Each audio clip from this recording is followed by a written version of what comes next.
this reincarnation is all about, because you have so many Buddhist countries around the world, but reincarnation is very unique to Tibetan Buddhism.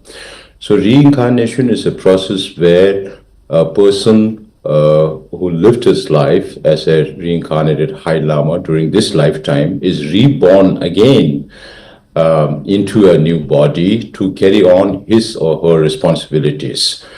Therefore, it is not something. Of course, there have been speculations about whether it would be a woman, because when His Holiness is asked whether it could be a woman Dalai Lama, His Holiness always says, why not? It could be a woman also. And he also talks about the love that mother gives to a child. And then there is also this other concept of emanation, which is not widely practiced, but it's also practiced in Tibet. Which means to say that you appoint somebody before your death to carry on your responsibility. Then the reincarnation is after the demise of the person, then you look for the reincarnation in a new person. So those concepts, I think, need to be very clear. But I'm sure you must have read this book, Wise for the Wiseless. Absolutely, yes. This is the latest book by His Holiness the Dalai Lama, and I think that is also a pointer to how His Holiness thinks about his succession or reincarnation, because there it sounds more like His Holiness will be reincarnated rather than emanation or any other processes. So I think this will be made clear when, because the only document that is available on His Holiness reincarnation is the September 2011 document, wherein His Holiness says that when he reaches the age of 90, then he will consult High Lamas, other High Lamas, and then make a statement. So this July 6th will be His Holiness' birthday, and from 2nd to 4th, we have 3 days of conference of High Lamas from all traditions of Tibetan Buddhism in Dharamsala, immediately preceding the birthday celebrations. And I'm hoping that His Holiness will address this congregation, and he may, I'm being very specific, he may issue a statement. Earlier I've been saying even at 90, if His Holiness feels good, then he might say that it's too early. So you never know. Let's wait for 3 more months to hear what His Holiness has to say. Absolutely. Before I move to other questions, Mr. Tsering, you had said somewhere that, there was a dream that said that His Holiness is going to live up to 110 years. So tell us something about that. We're talking about propitious prescient that this Dalai Lama would live very long, that this Dalai Lama would live up to 113 years of age. And then this is in the form of prophecies that this 14th Dalai Lama will do. And His Holiness the Dalai Lama himself is very committed to living long. So he has been reassuring us that every offering of long life prayer to His Holiness Dalai Lama, His Holiness always said, I'm going to live for another 2 decades and more. I'm going to live up to 113 years of age. So I jokingly tell our Chinese friends, this message is for you, because you're waiting for this Dalai Lama to die, but His Holiness is planning to live for very long. Absolutely, and let us hope he lives for long, because he's such a soothing influence, not just for us in this subcontinent, but also for the whole world. Mr. Tsering, as the political leader of the Tibetan diaspora, how do you see the future of Tibet? Well, still, it has already been almost 66 years since we came into exile, and 75 years since we lost our country, since 1951. So we have been struggling against, and we don't even like to call China enemy, our opponent, a very strong opponent, and we are only about a little more than 7 million Tibetans inside Tibet and 40,000 Tibetans in exile. But despite our strength in relation with China, we have survived over the last 65 years. And one reason is because of His Holiness leadership, throughout these years, decades, and His Holiness always not just think about the present, but he thinks very, very long term. And then the Tibetans inside Tibet, even after 65 years of repression, they are still not cowed down by Chinese pressure, even though China uses all kinds of artificial intelligence to control and surveil people, give Tibetans no political space, and put in place all policies and programs aimed at eradication of Tibetan national identity, including Tibetan language, which came from India. The Tibetan script came from India, from the Devanagari script in 7th century. Buddhism came to Tibet in 8th century. So China is right now striking at the very root of our identity. So that is why we have to, of course, if there has to be a solution to the Sino-Tibet conflict, then it has to come by talking with the Chinese government, which we have been aiming to do. And His Holiness had always come out with this middle way policy, which is also based on ancient Indian wisdom. So when we talk about middle way, then you are also talking about polarities. Right. So one polarity is the historical status of Tibet as an independent state in the past. And then other polarity is the present situation of Tibetans under the occupied by Chinese, under the repressive Chinese communist government. So we are trying to seek a middle way, and we feel that this is the right way to do it, and we are trying to reach out to the Chinese government as much as possible. Till such a time that there is a solution, a peaceful solution, then we have to reach out to the international community, which we are all doing right now. Right. Now, Mr. Tsering, from your answer, I've got, 2-3 questions. You have been in dialogue with the Chinese that was until 2010 when it was halted. But, you have kept the back channel communication links open in the hope that there will be a government that will be understanding in Beijing and things will change. My question is, do you still believe at a negotiated outcome of the Tibetan aspirations? Of course, we have to keep engaging with China in whatever possible means. But right now, if you look at what President Xi Jinping is doing inside Tibet and to the whole of China, then it doesn't look very likely that there could be a solution for Tibet. But we have to keep engaging. Right, and you also referred to His Holiness's middle way approach. My question is, do you think the middle way approach is relevant in today in view of the assertiveness of China and what you said Chinese has been doing in Tibet? We have to take reality into consideration. There is not one single country who have been supporting Tibet historically. It was for the first time last year, the United States government passed this Resolve Tibet Act, where it questions the legitimacy of the Chinese control over Tibet, wherein it says that they do not accept, because Chinese government always says there is no Tibet problem. And the Resolve Tibet Act says that Tibet is yet to be resolved problem, and it needs to be resolved under international law, that the Tibetan people have the right to self-determination, and the US government does not accept China's narrative that Tibet has been part of China since ancient times. So these are new developments that has taken place over the last 2-3 years because of the efforts that we have been making with governments. So we would like to take this to other like-minded countries to see how they will adapt, will support in the same way. So we believe that middle way, non-violence, mutually beneficial, negotiated solution would be lasting. Any other solution other than non-violence cannot be lasting. Right. You talked about the Resolve Tibet Act. Yes, the Resolve Tibet Act has been passed by the US Senate. Now, you are pinning a lot of hopes on this because you think that this act will enable you to talk to the international community from a position of strength, isn't it? And what is the update now? Yeah, we're still reaching out. Now we have new immediate problems. Right now I'm in Washington, D.C. Of course, we have become a collateral damage in the process of the new administration's policy to cut foreign aid, and we are working relentless to see how we can restore this back with the administration, and we remain hopeful. So we have to keep working, even though you know that we have deficiency in human resources, and Yes. financial resources. But despite all that, because of the goodwill of His Holiness the Dalai Lama around the world, we still have Tibet issue still alive and kicking, and we are also moving around the world to work with governments to see how the support for Tibet can be sustained in the long run.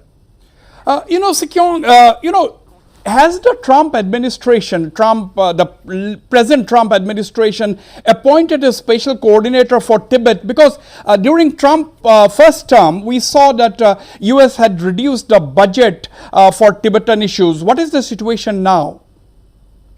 Well, there's still a lot of things going on in the State Department. There are reorganization things happening, restructuring happening. And even now, there are a lot of talks going on within the State Departments readjusting themselves. So I think it's too early to say. During the first, as you mentioned, during the first Trump administration, they appointed the special coordinator for Tibetan issues in the fourth year. And during the Biden administration, it was in the first year. Now we are looking forward to the president's second term. And we are asking all our friends to impress upon the administration to do that. And we have a good friend in Marco Rubio, who is now the Secretary of State. He had championed the cause of Tibet. I wrote to him personally on February 27th, and he replied back to me on March 10th, signifying the importance of that letter, because March 10th was Tibetan National Uprising Day. Yeah. And he had expressed reiterated U.S. government's support for Tibet politically, but financially, as I mentioned before, we have become a collateral, so we still have to work towards restoring that back. Now you are in the United States. You have been meeting congressmen at the Capitol last couple of days. What is the sense that you get? Do you think that special coordinator for Tibet is going to be appointed this time around? No, there is no clarity on any of these issues right now. Nobody has a definitive answer as to what is going to happen in the next 1 or 2 weeks, but there are a lot of discussions going on between the State Department and the Congress on budget, on a lot of other things as we are moving around at the Hill here in Washington, D.C. So I think it'll take to get some clarity on where things are going to go. Now, coming to India, Mr. Tsering, the Tibetan government is headquartered in India, in Dharamshala. Now, what do you expect from India in realistic terms? Let's be real. What do you think India can do? What do you expect from India in realistic terms, really? Now, as I have always said, we have to take two realities into consideration. One thing is that if there has to be a peaceful resolution to Tibet, then there is no other way than by talking with the Chinese government.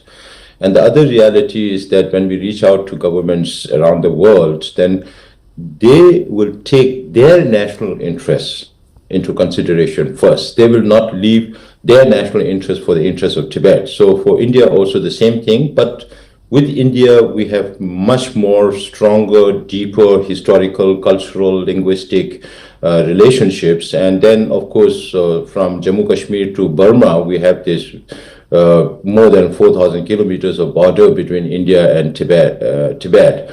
That is why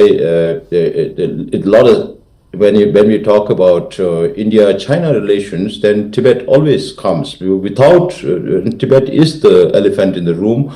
If you behave as if you don't see the elephant in the room, then it's not going to work out. The Tibet issue needs to be resolved if there has to be peace in South Asia, and particularly between China and India, to build better trust between these two countries. It's very important that the Sino-Tibet conflict is resolved. Right. Now, how do you see the India-China ties, India-China relations in the context of the border dispute? China claiming the whole of Arunachal Pradesh, for instance, and giving Chinese names to places in Arunachal Pradesh. How do you look at it? This has always been the strategy of the Chinese government to contain India, whether it's relation with Pakistan or whether it's offenses on the border whether it's from Galwan to Ladakh. So this has been the bone of contention, and this definitely involves Tibet also. So that is why, if the Sino-Tibet conflict is resolved, then the border issue will also be resolved. Then there will be more trust between India and China. Then there can be, because right now Indo-Tibet border is one of the most non-porous border in the world. So it's very important that the Sino-Tibet conflict is resolved to make sure that there is more peace and stability in the region. Now, we are talking about China giving names, and you said that has been the strategy for the Chinese for long. But we have seen that China is giving Chinese names to areas in the Indo-Pacific along the South and East China Sea, for example, in the proximity of Japan and Taiwan. Around 20 years back, when I was once in the United States, I told one of my senior friends that at that time they were talking about air defense identification zone. So when China can claim the air, then they will claim everything under that air. And that is what exactly had happened. Now, in the last few years, their strategy has been to use only Chinese names for all the islands in the South China Sea, which are disputed with other countries, with whether it's Japan or Taiwan or Philippines, Malaysia, Vietnam, Brunei, all these countries. So they also pressure governments to use Xizang in place of Tibet, because their understanding is that, or their explanation is that when you say Xizang, then it refers only to Tibet Autonomous Region. And when you say Tibet, it refers to all the 3 provinces of the traditional Tibet. So this has not just implications in name change and removing the very background or historical background of the name, but also a lot of political connotations in terms of geography and its extent. Right.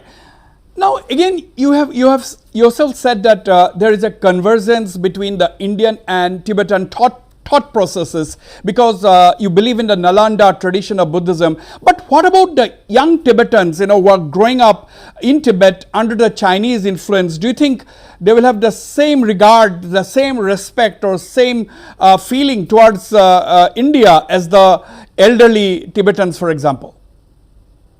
Is it a cause for worry? So far, as you say, every Tibetan have respect for India, because we consider India as the land of the Buddha, the Aryabharat. So every Tibetan would like to come to India for pilgrimage to Bodh Gaya, Lumbini, or wherever. But now, what the Chinese government is doing in the form of colonial-style boarding schools, by putting all the Tibetans in boarding school, residential schools, not allowing them to learn Tibetan or Buddhism, whatever. So in the libraries also, they have removed all books connected with the identity of the Tibetan people. Now they are being taught communist ideology, loyalty to the Communist Party. So the whole idea is to change the mindset of the whole lot of younger generations of Tibetans. And then just a few years ago, there were also questions about China recruiting Tibetans in the army. So the same question came up. That is why I say now, with the Chinese idea of changing the mindset of all the younger generations of Tibetans, this will definitely have implications for India's security, from how younger generations of Tibetans perceive India.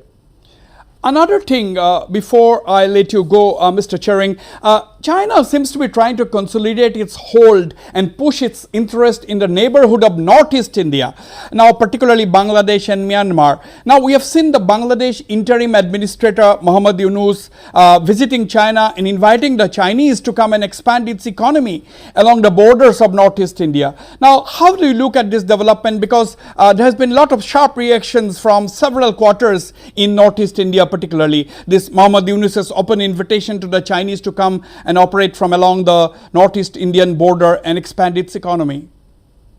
I think that also reflects on some say warming up of relations between India and China. And when China is doing all these things around India to create discomfort for India, then how is this going to warm up the relations? It's not just the Kailash Mansarovar is going to contribute to warming up relations. It's just one element of the relationship. I'm more bothered about the water bomb that China is creating inside Tibet in the form of this mega dam, Yes. which will produce more than almost 3 times the electricity than the largest dam in the world, which is also in China, the Three Gorges. And the whole Himalayas is a seismic zone, and you are very much located in that area in downstream Brahmaputra. And if China builds this mega dam in Tibet and inundates a lot of upstream areas with this water, and if because of the earthquake or any other reason, natural disaster, if something happens to that size of a dam, it could have severe human catastrophe downstream in Arunachal Pradesh, Assam, and Bangladesh. I think that is. But then, of course, there will be geopolitical developments all the time. China will try to use its influence in Burma and Bangladesh. It's not just that. You know how ASEAN works. China keeps Cambodia and Laos and some countries under their fold to make sure that there's no consensus in ASEAN against China on anything. So they do the same thing with Europe. They do that with every multinational formation that is there to make sure that their wishes are carried out, and then the opposition to their positions are eliminated. And that is what they've been doing. And that's not good, because when you talk about US-China relation, China always says we are not being treated equal. Now, when you talk about India-China relations or Southeast Asian countries' relations with China, these countries are also saying China is not treating us as equals. So every sovereign nation should be doing the same. And today, China is portraying themselves as the good guys, whereas the rest of the world, or including America, as the bad guys. So now there is a lot of twists in stories that are going around in the international community. So we have to see how this tariff war shapes out and how geopolitics works out because of the influence or implications of this tariff war. Right now, everybody is occupied with tariff. No, after the tariff war, we have seen some Chinese overtures towards India because they wanted to reopen the direct flights, and the Chinese diplomat based in Kolkata, the consul general, talking about the need for India and China to work together and so on and so forth, that India is a huge market and so on. Do you think the tariff war is going to force China to move closer to India as far as push its interests, or do you think it is too early, or do you think these are cosmetic overtures that should not be read much into? I think it's more than cosmetic, because it's in China's interest to reach out to the global South markets, because China's export to the United States is 27% of their export volume, and if they cannot sell it to the United States, that they will have to sell it somewhere else.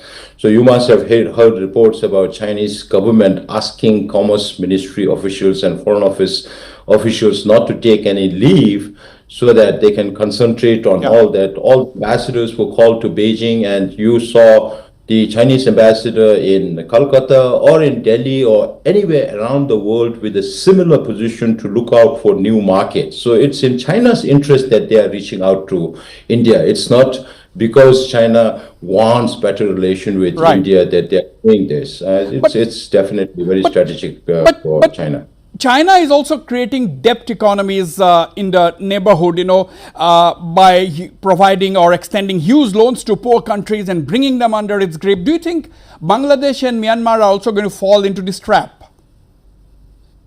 They have already fallen into the trap. There are so many countries who have debt with China through the BRI programs and all that. So people have to be wary of China. The fact that Xi Jinping went to Cambodia, to Vietnam, and to Malaysia was to build a coalition against the US tariff war.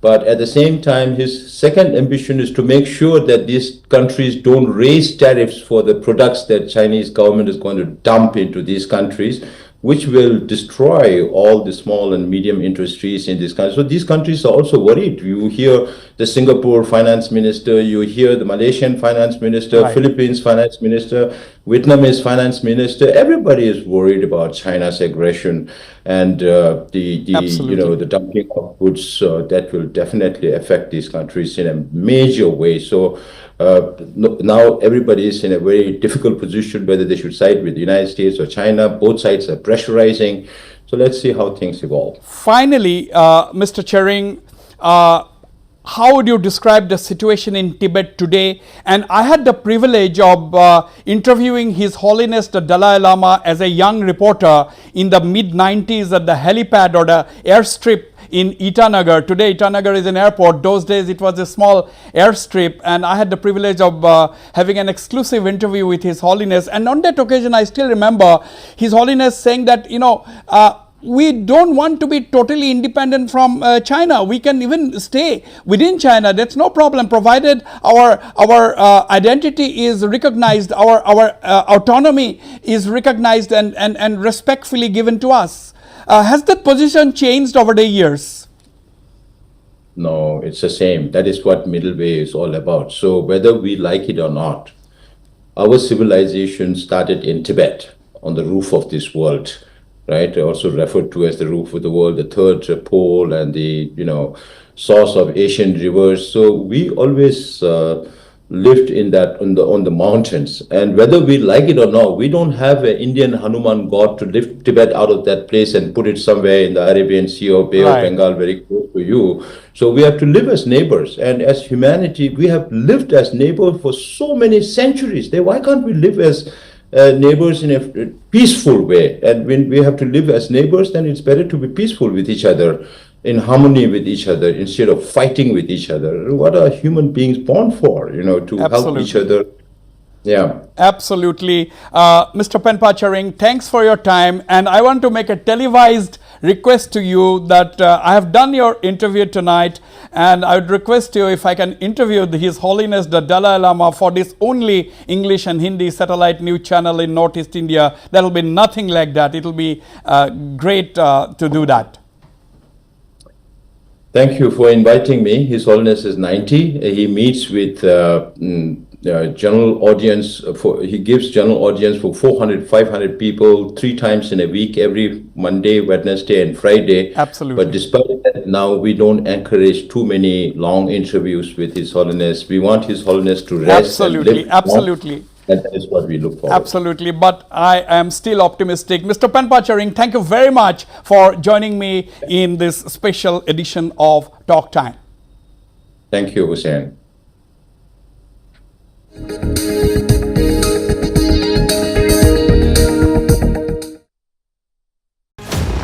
You are watching Northeast Live, the region's largest English and Hindi news network.